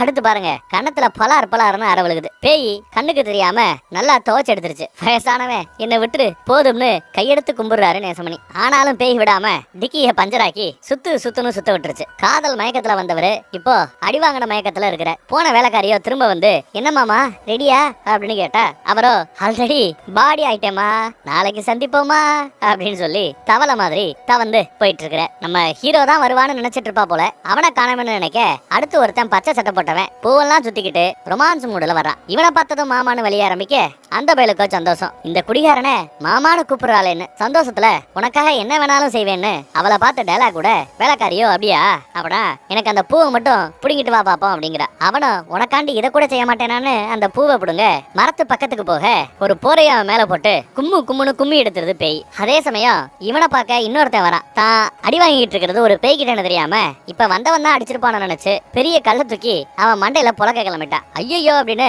அவன் ஓட்டம் பிடிக்க ஆரம்பிச்சிட்டான். அந்த பக்கம் தேவக்கோட்டைய காட்டுறாங்க. பாபாவோட டீம் தான் யாரோ ஒருத்தவனை தேடிட்டு இருந்தாங்கல்ல கருடனை பாக்குறதுக்காக வேகமா வண்டியில வராங்க. இந்த மலையில தான் இருக்கிறாரு போல கருடர். அதான் பார்க்க வராங்க. அங்க வந்து பார்த்தா ஏகப்பட்ட சித்தர்கள் எல்லாரும் தவத்துல இருக்கிறாங்க. ஒரு சித்தர் மட்டும் கண்முழிச்சு பார்க்க அந்த அடியாளு அவர்கிட்ட போய் கருடங்கிறவரை தெரியுமான்னு கேட்க அந்த சித்தரோ இந்த மலையில ஏகப்பட்ட சித்தர்கள் முனிவர்கள் இருக்கிறாங்க. ஆனா யாரோட பேரும் யாருக்கும் தெரியாது. யாரை தேடி வந்தையோ அவங்களோட பேரை சொல்லி கூப்பிடு, அவங்க இருந்தா பதில் வரும் அப்படின்னு சொல்றாரு. அவர் சொன்னாப்லயே அடியாலும் கருடா கருடா அப்படின்னு கத்துறா. மலையில எல்லா பக்கமும் கேக்குது. இப்ப நமக்கு அந்த கருடனை காட்டுறாங்க. அவரும் ஒரு முனிவர் சித்தர் தான் போல. ஆத்து பக்கம் இருந்து குளிச்சுட்டு வர்றாரு. அதை பார்த்து அடியாலோ கருடே வராருன்னு ரொம்ப ஆர்வமா சொல்ல பாபாவும் ஆர்வமா பார்க்க தயாராயிட்டு இருக்கிறான். ரொம்ப வருஷமா பல இடங்கள்ல தேடி விசாரிச்சு இங்க இருக்கிறான்னு தெரிய வர இங்க அவரை கண்டுபிடிச்சிட்டாங்க. ஏற்கனவே இவங்க ஒருத்தருக்கு ஒருத்தர் பார்த்திருப்பாங்க போல. ஏதோ பிளாஷ்பேக் இருக்கு இவங்க 2 பேருக்கும் மத்தியில. அதை என்னன்னு பாப்போம். வந்த கருடர் விஸ்வமுனி இல்லாத இடம் ஒரு சுடுகாடுங்கிறாரு. விஸ்வமுனி இறந்த பிறகு அதுக்கு காரணமானவங்களை பழிவாங்க 28 வருஷம் காத்துக்கிட்டு இருக்கிறாப்லையும் பாபா கிட்ட சொல்றாரு. பாபாவும் அதற்காகத்தான் தானும் காத்திருக்கிறாப்ல சொல்றாரு. அதற்கு என்ன வேணுமானாலும் செய்ய தயாராக இருக்கிறதாவும் சொல்றாரு. அதை கேட்ட கருட சிரிக்கிறாப்ல. பழி வாங்குவதற்கு தனக்கு எதுவும் தேவையில்லைனோ, ஆனா குரு பீடத்தை உருவாக்கி கோட்டையை திரும்ப அந்த இடத்துக்கே கொண்டு வரணும்னு சொல்றாரு. கட் பண்ணா நைட்டு ஹீரோவும் ஹீரோயினும் தனியா மீட் பண்றாங்க. ஹீரோயினும் நேத்து வர சொன்னா இன்னைக்கு மீட் பண்றான் பாரு அப்படின்னு கொஞ்சம் கோவத்துல இருக்கிறா. இவன் சமாதானப்படுத்துறான். முக்கியமான வேலை அதான் வர முடியலங்கிறான். ஹீரோயினும் சமாதானம் ஆயிட்டா போல. கொஞ்சல் மொழி பேசி 2 பேரும் நெருங்க பார்க்க அதே சமயம் ஃப்ரெண்டு அதான் நம்ம ஹீரோக்கே ஐ லவ் யூ சொன்னால அவ வந்து நிக்கிறா. அவளை பார்த்தது நம்ம ஹீரோவோ ஐயோ போச்சே வந்துட்டாலே அப்படின்னு புலம்புறா. ஹீரோயினுக்கு ஒன்னும் பிடிபடல யார சொல்றான்ட்டு. அதோ அங்க நிக்கிறாள்ல உன் ஃப்ரெண்டு அவதான் அன்னைக்கே என்கிட்ட ஐ லவ் யூ சொன்னா இன்னைக்கு என்ன ஃபாலோ பண்ணீங்க வந்துட்டா அப்படின்னு சொல்றான். ஆனா ஹீரோயின் பார்த்தா அங்க யாரும் இருக்கிறாப்லயே தெரியல. நம்ம பயலுக்கு மட்டும்தான் தெரியுறா அந்த ஃப்ரெண்டுகாரி. என்ன நடிக்கிறியான்னு நம்ம பய கேட்டா அங்க யாருமே இல்ல என்ன உளறன்னு கேக்குறா. இரு நான் அவளை கையோட கூட்டிட்டு வரேன்னு போய் அவ கைய பிடிச்சி இழுத்தா அவ நகரல அங்கேயே தான் இருக்கிறா. அப்பதான் அந்த ஃப்ரெண்டுகாரியுடைய உண்மையான உருவம் தெரிய வருது. அவளும் பேய்தான். நெத்தில பெரிய பொட்டு வெண்மையான கண்ணு அப்படியே ஒரு செகண்ட் பேயா நிக்கிறா. பார்த்து அரண்டு போயிட்டா. ஹீரோயினுக்கு அந்த பேய் இப்ப தெரியுது. ஆனு பாக்குறா. அவளும் மிரண்டு போய் அந்த பேய் கத்தும் பாருங்க 4 அடி தள்ளி போய் விழுந்துடுறான் இவன். அங்க அந்த வேலைக்கார பேய வந்துருச்சு. 2 பேரும் சேர்ந்து ஹானு பயங்கரமா சிரிக்கிறாங்க. ராஜாவும் கணக்கு பிள்ளையும் கூட அங்க வந்தாச்சு. என்ன நடக்குதுன்னு யாருக்கு எதுவும் பிடிபடல. பேய்களோ அந்த வீட்டு பொண்ணுங்களை தொடக்கூடாதுன்னு சொல்லுதுங்க. பொண்ணுங்களை யூஸ் பண்ண பார்த்தா மரணம் தான் நிச்சயம்னு பேய்ங்க சொல்ல உங்களுக்கு என்னதான் பிரச்சனை என்னதான் வேணும்னு ஹீரோ கேட்டா அங்க அந்த யோக ரிஷி சித்தர் வந்து நிக்கிறாரு. இதற்கு பரிகாரம் நம்ம ஹீரோ ராமேஸ்வரத்துக்கு போறதுதான் ஒரே வழி அப்படின்னு அன்னைக்கு சொன்னாரு. அதையத்தான் இன்னைக்கு சொல்றாரு. மறுநாள் பார்த்தா ராஜாவும் அந்த யோக ரிஷி சித்தர் சொன்னது அதுதான் நல்லது அதை நாம செய்யணும். அங்க போங்க அங்க நாராயணசாமியுடைய மடம் இருக்குதா. அங்க போனா நடக்கிறது நடக்க போறதுன்னு எல்லாத்தையும் சொல்லுவாங்களா. அங்க போயிட்டு வந்தா இந்த ஊருக்கும் உனக்கும் இந்த ஆவிகளுக்கும் இருக்கிற இந்த ராஜாவுக்கும் என்ன தொடர்புங்கிறது தெரிய வரும்னு கணக்கு பிள்ளையும் ஹீரோட்ட சொல்ல ஹீரோவும் ராமேஸ்வரம் போலாவேன்னு முடிவு பண்றான். நைட்டோட நைட்டா ராமேஸ்வரத்துக்கும் வந்துட்டாப்ல நம்ம ஹீரோ. அந்த மடத்துக்கும் வந்தாச்சு. அங்க இருக்கிறவங்க கிட்ட நாராயணசாமிங்கிறவரை பாக்கணும்னு சொல்ல மேல இருப்பாருன்னு சொல்றாங்க. ஆனா ஹீரோ மேல போறதுக்குள்ள உண்மையை தெரிந்து கொள்ள வந்து விட்டாயா அப்படின்னு நாராயணசாமியுடைய குரல். அவர் யாரு என்னங்கறத நமக்கு காட்டல. ஹீரோவும் மேல போறார். கட் பண்ணா ஹீரோ ராமேஸ்வரம் போயிட்டு இப்போ கிராமத்துக்கு திரும்ப ரிட்டர்ன் வந்துட்டாப்ல. ராஜா அங்க என்ன நடந்தது உண்மையை தெரிஞ்சுக்கிட்டு வந்துட்டியா அப்படின்னு கேட்க ஹீரோவும் அங்க நடந்ததை சொல்றாரு. 80 வருஷத்துக்கு முன்னாடி இந்த ஏரியாவை ஆண்டுகிட்டு இருந்தது இப்ப ராஜாவா இருக்கிற நம்ம ராஜாவுடைய தாத்தா. அப்ப அவர்தான் ராஜா ஆண்டவர். வெள்ளக்காரங்க நாட்டை விட்டுட்டு போன காலம் போல. நாட்டை விட்டு போகும்போது நம்ம நாட்டுல கொள்ளையடிச்ச பல விஷயங்களை கண்ணாவினான்னு ஒளி வச்சிருந்திருப்பாங்க. வெள்ளக்காரங்க போன பிறகு அவங்களால ஒளிய வைக்கப்பட்டிருந்த அந்த பொக்கிஷங்களை எடுத்து எல்லாத்துக்கும் நல்லது பண்ணணும்னு சொல்லி ராஜகுருக்கள் புரோகிதர்கள் ரிஷிங்கன்னு எல்லார்ட்டையும் ஐடியா கேட்டிருப்பாப்ல. அவங்களோ லிங்கத்தை வச்சு சிவராம ஆலயத்தை உருவாக்கணும்னு சீதாராமருடைய விக்கிரகத்தை சுத்தமான தங்கத்துல செய்யணும்னு சொல்லி இருக்கிறாங்க. கூடவே சுத்து வட்டாரத்துக்கு தேவையான படிப்பு மருத்துவம்னு எல்லா உதவியும் பண்ணலாம்னு முடிவு பண்ணிருக்காங்க. கோயில் வேலை சிவனுக்காகவும் ராமருக்காகவும் ஒரு பக்கம் வேகமா ரெடி பண்ணிட்டு இருக்காங்க. சிவராம ஆலயத்தை ரெடி பண்ணிட்டு இருக்காங்க. சீதாராமருடைய விக்கிரகத்தை நிலநாட்டுற சமயம் ராஜாவோட தாத்தாவுக்கு அப்போ உடம்பு சரியில்லாம போயிடுச்சு. சாகிறதுக்குள்ள அந்த விக்கிரகத்தை எப்படியாவது அங்க வச்சிடணும்னு சொல்லி எல்லாரையும் வர வச்சு யோசனை கேட்கிறாரு. அவங்களோ இப்படி இந்த சூழ்நிலையில இதை பண்ணக்கூடாதுன்னு சொல்ல நம்ம தாத்தாவுடைய பேரை அதான் நம்ம ஹீரோயினோட அப்பா இப்ப வயசு ஒரு 20 வயசுல இளவட்டமா காட்டுறாங்க. இதை பண்ணலாம் அதை பண்ணலாம்னு எல்லாத்தையும் குறிப்பிடுத்து என்ன பண்ணணும் முடிவு பண்ணி ரெடி பண்ண அந்த விக்கிரகத்தையும் புதையலையும் பத்திரமா ஒரு இடத்துல புதைச்சு வச்சுட்டாங்க. கோயில ரெடி பண்ணி விக்கிரகத்தை பிரதிஷ்டை பண்ண பிறகுதான் மீதி எல்லாமே செய்யணும். நல்ல காரியம் எல்லாம் செய்யணுங்கிறதா பிளான். அதை அந்த திருட்டு கும்பல் ஏதோ ஒரு கும்பல் மோப்பம் பிடிச்சிருச்சு போல. அதை கண்டுபிடிச்சு ஆகணும்னு திட்டம் போட்டுட்டு இருக்காங்க. அந்த புதையலை கண்டுபிடிக்கணும்னா இந்த ஊர்க்காரங்களோட உதவி தேவைன்னு இந்த ஊர்ல பணத்தை ஆசை பிடிச்சவன வர சொல்லி அந்த திருட்டு கும்பல் விசாரிக்குது. அந்த கும்பலோட தலைவர் யாருன்னு பார்த்தா நம்ம பாபா தான். அப்போ பிளாஷ்பேக்ல எப்படி இருந்திருக்கான்னு பாருங்க. அந்த ஆசை பிடிச்சவங்க கிட்ட பணத்தை கொடுத்து அந்த புதையல் எங்க இருக்குன்னு விசாரிக்கிறாரு. அவனோ ராஜாவோட தாத்தா உடம்பு சரியில்லாம இறந்த பிறகு அந்த புதையல இந்த ஊர்ல தான் புதைச்சதாகவும் ஆனா புதைச்ச இடம் யாருக்குமே தெரியாதுன்னு சொல்றான். புதையலை புதைச்ச பத்தி இப்படி ஒரு அப்டேட். சரி அந்த விக்கிரகம் தங்கத்தாலேயே செய்யப்பட்ட விக்கிரகம் அதை பத்தி விசாரிச்சா விஸ்வமுனின்னு யாரோ ஒருத்தவர் இருக்கிறாராம். அவருக்கு தான் தெரியுங்கிறா. பில்லி சூனிய மந்திரம்னு எல்லாத்துலயும் பேரு போன ஆளா. அந்த விஸ்வமுனியோட சாவுக்கு தான் பழி வாங்கணும்னு பாபாவும் சொன்னா நம்ம கருடரும் சொன்னாரு. இந்த கருடர் கூட பிளாஷ்பேக்ல இருக்கிற இவங்க பேசிட்டு இருக்கிற அந்த விஸ்வமுனியோடைய சீடர் தான். பணத்தாச்ச பிடிச்சவனும் அந்த விஸ்வமுனியை பத்தி படிச்சு சொல்லிட்டு இருக்கிறான். பேரு தான் விஸ்வமுனி ஆனா பண்றதெல்லாம் சூனிய வேலை. அவர் எப்பேற்பட்டவன்னு சொல்றதுக்காக ஒரு சின்ன பிளாஷ்பேக்கையும் இந்த பணத்தாசை பிடிச்சவன் சொல்றான். அந்த காலகட்டத்துல ஆடி மாசம்னு சொன்னா பொண்டாட்டி புருஷன் ஒன்னா இருக்க கூடாதுன்னு சொல்லி பிரிச்சு வச்சிருவாங்க. பிறந்த வீட்டுக்கு வீட்டுக்கு அனுப்பிச்சிருவாங்க. அப்படித்தான் இந்த பணத்தாசை பிடிச்சவனோட தங்கச்சியையும் பிறந்த வீட்டுக்கு அனுப்பி வச்சிருக்காங்க. புகுந்த வீட்டுல இருந்து தங்கச்சி அண்ணன் கூட இந்த ஆசை பிடிச்சவங்க கூட தான் இருக்கிறா. அப்பப்ப ஒரு குடுகுறுப்புக்காரன் வந்து ஏதாவது போடுமான்னு கேட்பான் போல. இருக்கிறத அந்த அம்மா போடும்போது கையை ஒரு மாதிரி தடவி இருக்கிறான். பொலார்னு ஒரு அற விட்டா. அம்மா தெரியாம கையப்பட்டுச்சுமா, சாரிமான மன்னிப்பு கேட்டு குடுகுறுப்புக்காரன் போயிட்டா. அதே மாதிரி அடுத்த நாளும் ஏதாவது கேட்டுன்னு வந்து நிக்கிறான். இந்த மாதிரி ஆளுக்கு எதையும் போட முடியாது, போடுறதுக்கு ஒண்ணும் இல்ல. இவ தலை சீவிட்டு இருப்பா, அந்த முடியை வீசி இருப்பா, அதை கூட எடுத்து வச்சுட்டு போயிருப்பா. அடுத்த நாள் பார்த்தா திடீர்னு வயிற்று வலின்னு தங்கச்சி செத்து போயிட்டாளா. ஊரே அழுகுது. அதே சமயம் அந்த ஏரியா பக்கம் நம்ம விஸ்வமுனி போயிட்டு இருக்கிறார். இந்த மேட்டர் அவரு யாரும் சொல்லியும் தெரிஞ்சுக்கல, தானாவே உணர்ந்து இந்த இடத்துக்கு வர்றாரு. தங்கச்சியை இழந்த அண்ணன் கிட்ட இது பில்லி சூனிய வேலை, இந்த வேலையை பார்த்தவன் டெஃபினட்டா அவங்ககிட்ட மாட்டுவான், அவனை பிடிக்கணுமான்னு கேட்கும்போது ஆமா பிடிக்கணும், பழி வாங்கணும்னு அண்ணங்காரன்னு சொல்லியிருக்கிறான். பாடிய சுடுகாட்டுல வச்சு எரிக்கவோ எதுவும் செய்யாதீங்க, உன் தோட்டத்திலேயே புதைச்சிரு. 3 நாள் காவகாரி யாருக்கும் தெரியாம. யாரு பின்னி சூலிய வேலை பார்த்தானோ அவன் ரத்தம் கலந்த சாப்பாட்டை படையலா டெட் பாடி புதைக்கப்பட்ட அந்த இடத்துல குடுக்கறதுக்கு வருவானா. எதிர்பார்த்தாப்லயே வரான். யாரு? அந்த குடுகுறுப்புக்காரன் தான். அவன் தான் எல்லாத்தையும் பண்ணிருக்கிறான். அவன் ஜோலியை முடிச்சிட்டாங்க. விஸ்வமுனி சொன்னப்ப எல்லாமே நடந்துருச்சு. அப்பேற்பட்டவர் அந்த விஸ்வமுனின்னு அவரோட பெருமையை நம்ம பாபா கிட்ட எடுத்து சொல்லிட்டு இருக்கிறான்.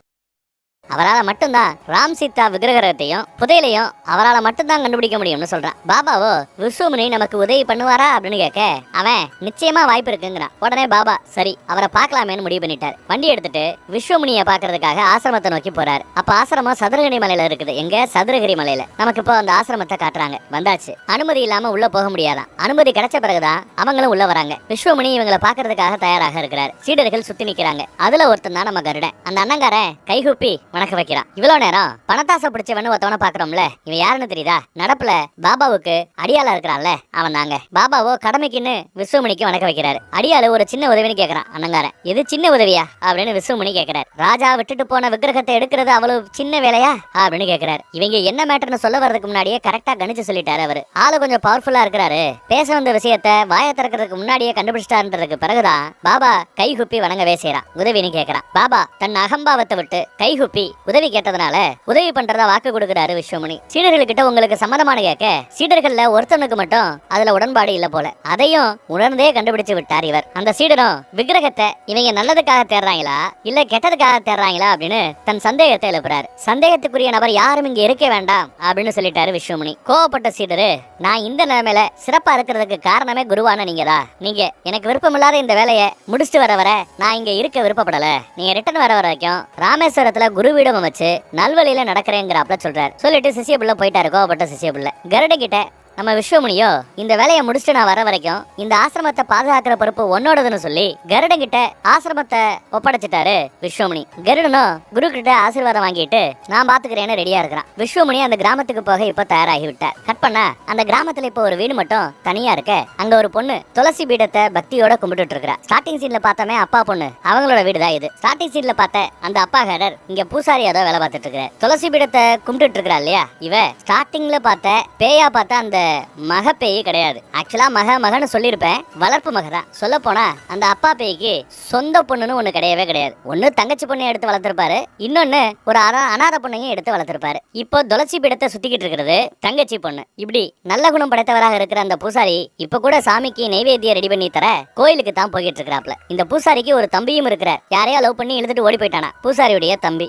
யாரோ என்னவோ தெரியல. கட் பண்ண விஸ்வமுனி சீடர்கள் சில பேரோட பாபா அடியாளோட ஒண்ணு கூடி அந்த விக்கிரகம் எங்க இருக்குன்னு கண்டுபிடிக்க ஏதேதோ மந்திர வேலைகள் நடக்குது. ஒரு வெத்தலை எடுத்து விக்கிரகம் இருக்கிற இடத்த பக்கம் கண்டுபிடிக்கிறதுக்காக போயிட்டு இருக்கிறாப்ல. பல வித்தைகளை செய்யறாப்ல. அந்த வெத்தலையும் இவர் பண்ண சித்து விளையாட்டுனால அந்த பொக்கிஷம் இருக்கிற அந்த இடத்து பக்கம் போயிட்டு இருக்குது. அப்புறம் ஒரு சீடனை கூப்பிட்டு அவனுக்குள்ள ஒரு சூனிய சக்தி போல எதையோ இறக்கி அந்த வெத்தலைய பின்தொடர்ந்து போக சொல்ல அவனும் தலையாட்டுக்கிட்டு பொம்மை மாதிரி சரின்னு பின்னாடியே போயிட்டு இருக்கிறான். கூடவே சில ரவுடிகளையும் அனுப்பி வைக்கிறாரு. அப்படி போறவங்க எந்த காரணத்தை கொண்டும் அந்த சீடனை தொடக்கூடாதான். மீறி தொட்டா அவன் குறவலைய கடிச்சு துப்பிடுவானா. விஸ்வமணி சொல்லித்தான் அனுப்பி வைக்கிறாரு. இதெல்லாம் அந்த வெத்தலை போற பக்கம் எல்லாம் சீடனும் பொம்மையாட்டம் போயிட்டே இருக்கிறான். பின்னாடிகளே ரவுடிகளும் வராங்க. வெத்தலை ஒரு இடத்துல போய் விழுகுது. அங்கதான் அந்த பொக்கிஷம் இருக்கும் போல. சீடன் தன் கையில இருந்து பொடியா இல்ல விபூதியானு தெரியல அந்த வெத்தலை விழுந்த இடத்த சுத்தியும் போட்டு அந்த வெத்தலைய எடுத்துட்டு போய் விஸ்வமுனி கிட்ட கொடுத்துறாரு. அடுத்த நொடி அவன் உடம்புல இறங்கி இருந்த சூனியம் இறங்கி மயங்கிடுறாரு சீடன். அவனை தூக்கிட்டு போயாச்சு. விஸ்வமுனி அந்த வெத்தலைய பார்த்தா ஏதோ எழுதி இருக்கிறது. என்னன்னு படிச்சவர் சிரிக்கிறாரு. அப்படி என்ன எழுதி இருக்கிறது அப்படின்னு நம்ம பாபாவும் விசாரிக்கிறான். என்ன எழுதி இருக்குன்னா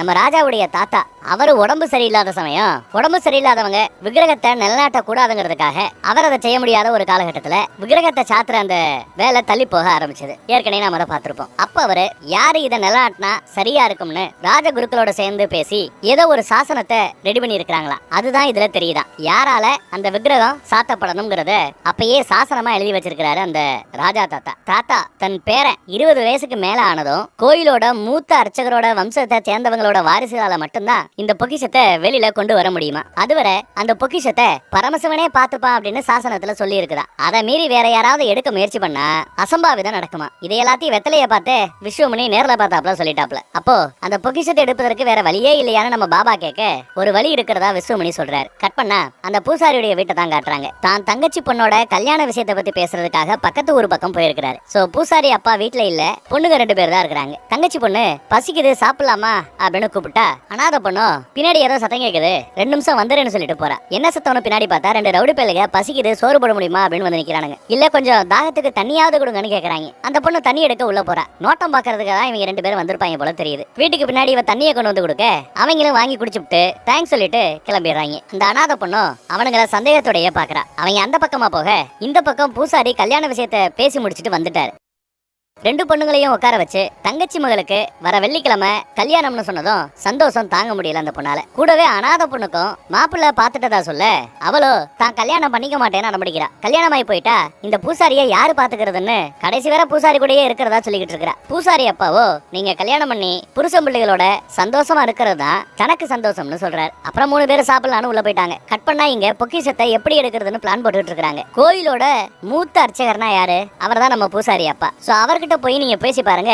அவர் இதுக்கு ஒத்து வந்தா நல்லது, இல்ல அவரை ஒத்துக்க வைங்க. இப்படி எல்லாம் பேச்சுவார்த்தை போயிட்டு இருக்குது. நாளைக்கு நம்ம விஸ்வமுனி ஏதோ ருத்ர யாகம்னு ஒண்ணு பண்ண போறாராம். அன்னைக்கே அந்த பொக்கிஷத்தையும் வெளியே எடுத்துடலாம்னு முடிவு பண்ணிட்டாங்க. ராத்திரி நேரம் பூசாரி தூங்கிக்கிட்டு இருக்க மாடு கத்துற சத்தம். அவரும் முழிச்சுக்கிறாரு. மாடு பசியில கத்துதேன்னு சாப்பாடு வைக்க போனா அங்க பாபாவோட அடியாட்களை வந்திருக்கிறாங்க. யாருப்பா நீங்க, என்ன வந்திருக்கிறீங்கன்னு பூசாரி விசாரிப்பாரு. வந்தவங்க ராஜாவுடைய தாத்தா நிலநாட்ட வேண்டிய அந்த விக்கிரகம் பொக்கிஷம் இதெல்லாம் உங்க இடத்துலதான் இருக்குன்னு எனக்கு தெரியும், அதை தாங்க, அதுக்கு பதிலா என்ன கேட்டாலும் நாங்க பதிலுக்கு தர்றோம்னு டீலிங் பேச பாக்குறாங்க. இவரு கோவப்படுறாரு பூசாரி. பார் அந்த விக்கிரகம் ராஜாவோட குடும்பமும் எங்க குடும்பமும் சேர்ந்து சாத்த வேண்டிய ஒரு பொக்கிஷம், அது ஒழுங்கா இங்க இருந்து போயிடுங்கன்னு பூசாரி பொங்கிட்டு இருக்கிறாரு. இந்த ஆட்ட பேசி பிரயோஜனம் இல்லைன்னு சொல்லி கட்டையால ஓங்கி ஒரு அடி ஆளு கீழே விழுந்துட்டாரு. வீட்டுக்குள்ள இருந்த பொண்ணுங்களும் கூட என்னடா சத்தம்னு வெளியில வந்துட்டாங்க. பதறி போய் அப்பா உட்கார வைக்கிறாங்க. திரும்பவும் அவங்க ஒரு வாட்டி டீல் பேசுறானுங்க. ஆனா அவரோ என் உசுரே போனாலும் அதை பண்ண மாட்டேன்னு கதறாரு. பொண்ணுங்களும் பாவம் எங்க அப்பாவை விட்டுருங்கன்னு அழுகுறாங்க, கையெடுத்து கும்பிடுறாங்க. ஆனா அதையெல்லாம் பார்த்து இந்த அடியாட்கள் சிரிக்க பொண்ணுங்க பாபாவை அடிக்க போறாங்க.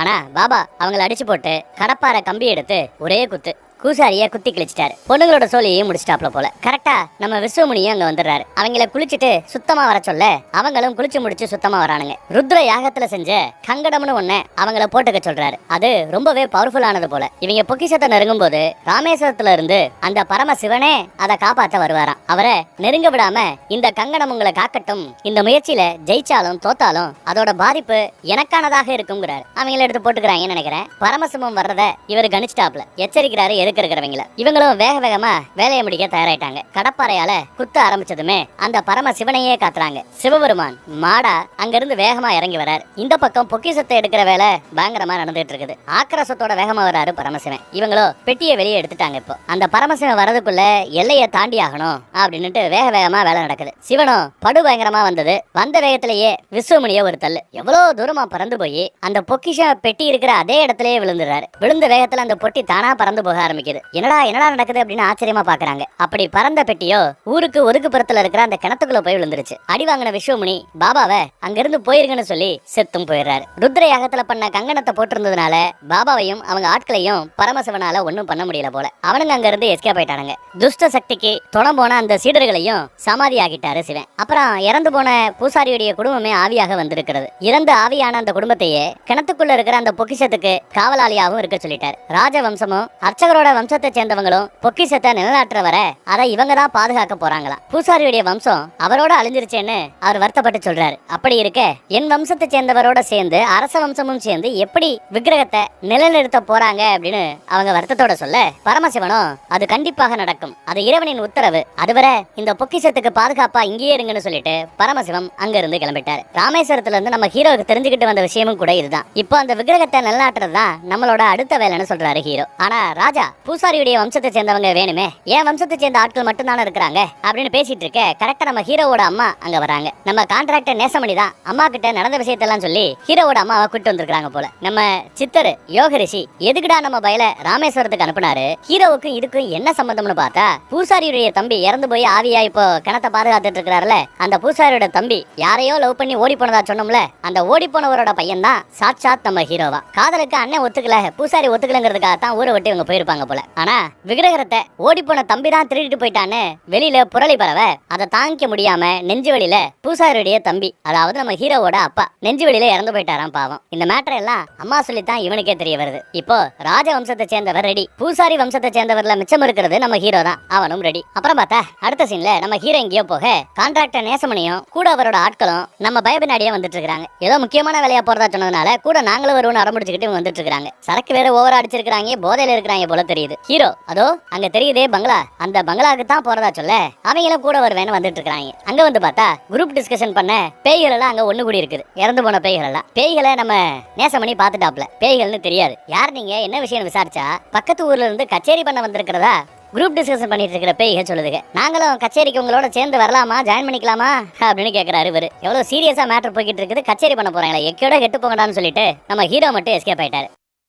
நேசமணியும் பேய்களும் ஒண்ணு சேர்ந்து ஆட்டம் பாட்டம் குத்தாட்டம்னு கச்சேரி பண்ணிட்டு இருக்காங்க. அப்புறம் சாமி போட்ட போடல எல்லா பேய்களும் காணாம போயிடுச்சுங்க, மறந்துருச்சுங்க. இவங்களுக்கு ஆச்சரியம், என்னடா நடக்குது, இப்பதான் முழிக்கிறாங்க போதையில இருந்தவனுங்க. அப்புறம் தான் இங்க நடந்தது அவங்களுக்கு புரியவே வருது. இவ்வளவு நேரம் பங்களா நினைச்சுக்கிட்டு ஆட்டம் போட்டுக்கிட்டு இருந்த இடம் சுடுகாடா மாறி போய் நிக்குது. பயத்துல ஐயோன்னு கதறானுங்க. குணத்தை இருக்கிறவங்க அங்க வர பயத்துல நம்ம நேசமணி அப்படியே தூக்கிட்டு அங்க இருந்து ஓடிட்டாங்க. கட் பண்ணா அந்த கிணத்து பக்கம் தான் நம்ம ஹீரோ வந்துட்டு இருக்கிறா. மறுபடியும் பின்னாடி இருந்து ஒரு சத்தம், எப்பவுமே பின்னாடி இருந்து ஒரு சத்தம் கேட்கும்ல, ஆசை ஆசை அப்படின்னு தான் ஒரு சத்தம் கேட்கும். ஆசை ஆசை ஆசை.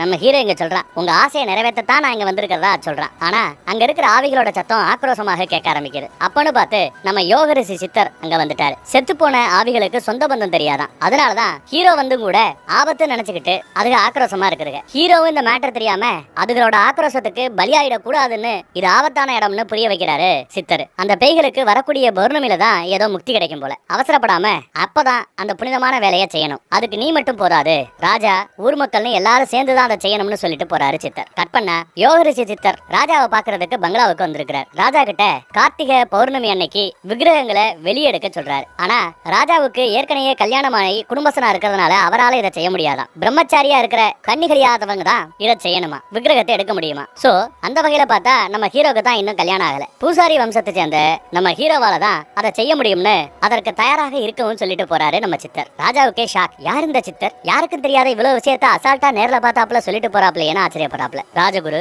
சப்தரிஷின்னு எல்லாரும் சேர்ந்து தாத்தா ராஜாவா இருந்த காலத்துலதான் அந்த சாசனத்தை எழுதியிருப்பாங்க. அப்ப இருந்த சப்தரிஷிகள்ல ஒருத்தர் தான் நாம சித்தர்னு சொல்லிட்டு இருக்கிற இவர். அதனாலதான் சம்பவத்தப்ப நேர்ல இருந்ததுனாலதான் நேர்ல பார்த்தாப்லயே இவரால எல்லாத்தையும் சொல்ல முடியுதோ என்னவோ. அந்த சப்தரிஷிகள்ல இவர் தான் கடைசி ரிஷிங்கிறது கூடுதல் தகவல். கார்த்திகை பௌர்ணமிக்கு இன்னும் 2 நாள் இருக்குது போல.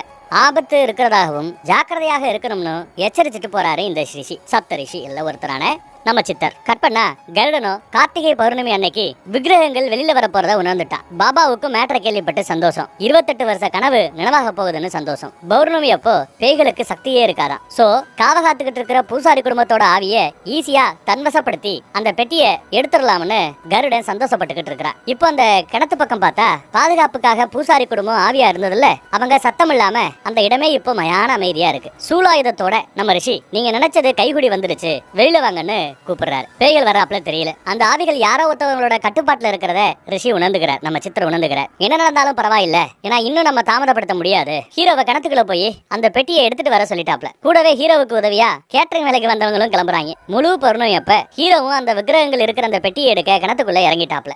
பெட்டியை ஒரு வழியா நல்லபடியா எடுத்துட்டாங்க. கேட்டரிங் வேலைக்காக கூட வந்தவங்க தான் ஹீரோ கிட்ட இருந்த அந்த பெட்டியை மேல தூக்கிட்டு வராங்க. பின்னாடியே அப்படியே மேலே ஏறி வந்தா மேல பெட்டி எடுத்துட்டு வந்தவங்கள அடிச்சு உட்கார வச்சிருக்காங்க. அதை பார்த்து நம்ம ஹீரோவுக்கு ஷாக். இது யார வேலையா இருக்கும்னு பார்த்தா அதுக்குள்ள ஒருத்தன் ஹீரோவை பின்னாடி இருந்து ஒரு எத்து பார்த்தா நம்ம பாபாவோட அடியாட்கள் காலில் தான் விழுந்து கிடக்குறான். இவங்க தான் அந்த ஆவிகளையும் கட்டுப்படுத்தி இப்ப பெட்டியை கைப்பற்ற பாக்குறானுங்க. அங்க இருக்கிற விக்கிரகத்தை எடுக்காதீங்களான்னு கையெடுத்து கெஞ்சுறாரு நம்ம ஹீரோ. 28 வருஷத்துக்கு முன்னாடியே அந்த தங்க விக்கிரகத்தோட மதிப்பு கிட்டத்தட்ட 50 கோடியா. அப்ப இப்போ எவ்வளவு கோடி இருக்குன்னு பாருங்க. இதுக்காகத்தான் இவனுங்க இவ்வளவு அல்லோலப்பட்டுக்கிட்டு இருக்காங்க. டேய் சொன்னா கேளுங்கடா, விட்டுருங்கடான்னு கதறாரு ஹீரோ. அவங்க கேட்கறதுக்கு தயாராக இல்ல. நேரம் ஆயிட்டு இருக்கு, எல்லாத்தையும் எடுத்துட்டு கிளம்பணும்னு உத்தரவு போடுறாரு தலைவர். இவங்களே எடுக்க போனா ஹீரோ தடுக்க ஹீரோவை நல்லா அடிக்க ஆரம்பிக்கிறாங்க. அவன் நல்லா அடி வாங்கிட்டு இருக்கான். ஓங்கி ஒரு குத்து விட்டதுல ஹீரோ கீழே விழுந்துட்டாரு. முஞ்செல்லாம் ஒரே ரத்தம். அப்பவும் விடாம ஆளுக்கு ஆளு மிதின்னு மிதிக்கிறானுங்க. திரும்பவும் தூக்கி ஒரு எத்து. நிதானம் இல்லாம ஒரு மாதிரி ஆயிட்டான், மயக்கமாயிட்டான். எழுந்திருக்க கூட முடியல. ரிஷியோ கருடனோட கட்டுப்பாட்டுல இருந்த ஆவிகளை காப்பாத்திட்டாரு போல, விடுவிச்சிட்டாரு போல. இப்போ ஆவிகளோட சத்தம் நல்லாவே கேக்குது. கருடன் யாராலையும் எங்களை எதுவும் பண்ண முடியாதுன்னு ரொம்ப தெனாவட்டா பேசிட்டு இருக்கிறான். ஆத்திரமான நம்ம ரிஷி சித்தர் அவர் கையில இருந்த திரிசூலத்தை ஆயுதமா யூஸ் பண்ணு இந்தா அப்படின்னு நம்ம ஹீரோ கிட்ட ஆயுதத்தை வீசுறாப்ல. எல்லாரும் சிரிக்கிறாங்க. எந்திரிக்கவே முடியல. இவனுக்கு எதற்கு ஆயுதம்னு சொல்லி சிரிக்கிறாங்க. ஒருத்தன் அந்த திரிசூலத்தை எடுக்க போக அதுக்கு முன்ன நம்ம ஹீரோ அதை எடுத்து வயிற்றுலயே இறக்கிட்டார். ரத்தம் வடிய கையில திரிசூலத்தோட நம்ம ஹீரோ எந்திரிச்சு நிக்கிறார். அடுத்தடுத்து வரவங்களையும் சும்மா பந்தாடிக்கிட்டு இருக்கிறார். அடி வாங்குறவங்க எல்லாம் சும்மா ஏர்ல சல்லு சல்லு சல்லுன்னு பறந்து போய்கிட்டு இருக்காங்க. கருடன் பாபான்னு ஒருத்தரையும் பாக்கி வைக்கல. கருட ஒரு கட்டத்துல நம்ம ஹீரோவை தாக்க வர ஒரு குத்தி 4 அடி தள்ளி விழ வச்சுட்டான் ஹீரோ. அடுத்து அடியால அடிச்சு போட்டு கருட மேல வீசியாச்சு. அடுத்து பாபாவையும் அடிச்சு மேல படுக்க போட்டாச்சு. 3 பேரும் ஒருத்தருக்கு மேல ஒருத்தர் வெட்டிகளா படுத்து கிடக்க திரிசூலத்தோட பறந்து வந்து ஒரே இறக்கு. ஒரே கல்லுல 3 மாங்காங்கிறாப்ல ஒரே சூலத்துல 3 பேரையும் குத்தி கிழிச்சிட்டார். செத்து போயிட்டானுங்க. இத பார்த்த பூசாரி குடும்பத்துக்கு சந்தோஷம். நம்மள கொன்னவங்க செத்து போயிட்டாங்களேன்னு சந்தோஷம். நம்ம ஹீரோ ஸ்டைலா மாசா அந்த திரிசூலத்தை ஒரு சுத்தி விக்கிரகம் இருக்கிற அந்த பெட்டியை ஓபன் பண்ணிட்டாருங்க. கட் பண்ண ராஜாவோட தாத்தா சொன்னாப்லயே நல்ல நாள் பார்த்து ராஜா கையாலையும் அர்ச்சர் வம்சத்தை சேர்ந்த நம்ம ஹீரோ கையாலையும் யோக ரிஷி நம்ம சித்தரோட முன்னிலையில மேல தாளத்தோட கடவுள் ஆசியோட அந்த விக்கிரகங்கள் சாத்தப்படுகிறது. எல்லாரும் அதை கையெடுத்து கும்புறாப்ல காட்டி சுபம்னு படத்தை இங்க முடிச்சாச்சு. வேற ஒரு நல்ல படத்துல மறுபடியும் சந்திப்போம். நம்ம வாட்ஸ்அப் குரூப் லிங்க் கீழே இருக்குது. விருப்பப்படுறவங்க கிளிக் பண்ணி ஜாயின் பண்ணிக்கோங்க. அடுத்த படத்துல சந்திப்போம். தேங்க்யூ.